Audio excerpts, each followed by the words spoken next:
Pagdating naman sa trabaho, natural na maging thankful po tayo sa mga taong nagbigay ng oportunidad para sa atin. Pero hanggang kailan nga ba dapat manatili ang ating pasasalamat? Paano kung handa ka ng mag-resign pero pinipigilan ka pa? Ano ang mga tamang hakbang na dapat gawin? Tutulungan po tayo ng ating millennial psychologist dito sa All About You.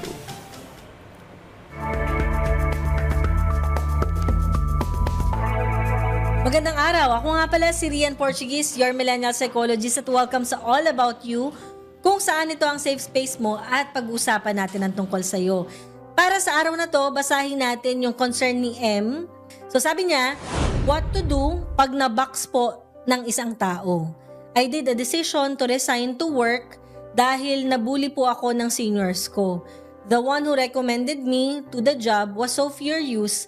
Bakit biglaan? Kahit anong gawin kong maganda at tama, pinapaalala po niya. Sa tingin niya, dapat di ko po ginawa, which is yung resignation. Napakahalaga nung ganitong klaseng katanungan kasi minsan, pag tayo yung nalagay sa sitwasyon, malilito talaga tayo, di ba? Pero kailangan balikan natin yung sarili din natin at kung ano yung nangyayari ngayon, di ba? Minsan kasi, ang focus natin kung anong iisipin nung tao or nung another person, nakakalimutan natin kung ano ba yung stand natin. Nakakalimutan natin na tayo yung nakakaranas, tayo yung nahihirapan, di ba? At maganda na yun yung mas ma-highlight natin. Number 1 na pwede mong gawin, stand by your decision. Bakit? Kasi ikaw yung nakakaranas, ikaw yung nakakaramdam, ikaw yung nakakaalam. Kasi importante na ma-highlight mo yun sa sarili mo. Alang ang i-force mo yung sarili mong gawin yung isang bagay na alam mo naman na every now and then pakaramdam mo, hindi ka na safe sa trabaho mo, na nako-compromise yung well-being mo. 'Di ba? So, i-consider mo yon, no? Pinili mo tong desisyon na to kasi iniisip mo yung well-being mo. Pangalawa, honor your emotions. O kilalanin mo yung nararamdaman mo. Huwag magpadala dun sa guilt na nararamdaman. Kasi yun yung po pwede nangyari sa'yo ngayon, di ba? Nagigilty ka na magre-resign ka, na-recommend ka ng isang tao. Kaso, iba naman yung sitwasyon ngayon. May nambubuli sa'yo, seniors mo pa. O di ba? So, meron ba silang support na ginawa? O ano na ba yung naibigay sa'yo? Kasi, I don't think nagagawin mong mag-resign, di ba? Kung meron namang effort na nagagawa para sa'yo, para maproteksyonan ka. Pangatlo, set healthy boundaries. Pwede ka magsabi naman dun sa taong nag-recommend sa'yo na salamat po sa concern.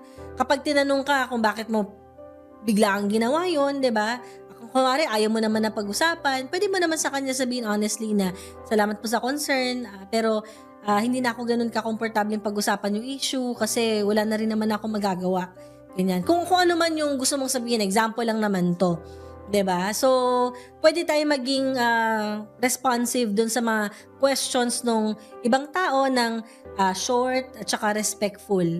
So, tandaan natin yung utang na loob, hindi siya equivalent dun sa lifelong control na nangyayari, 'di ba? Na para bang dahil siya yung nag-recommend sa'yo, therefore, wag ka mag-resign kasi kung anong in-expect niya. Yun, maraming salamat, Em, sa question mo. Sana nakatulong din sa mga empleyadong nakikinig sa atin ngayon. So, kung kayo ay meron similar na concern, pwede po kayo mag-send sa ating email na makikita ninyo sa screen.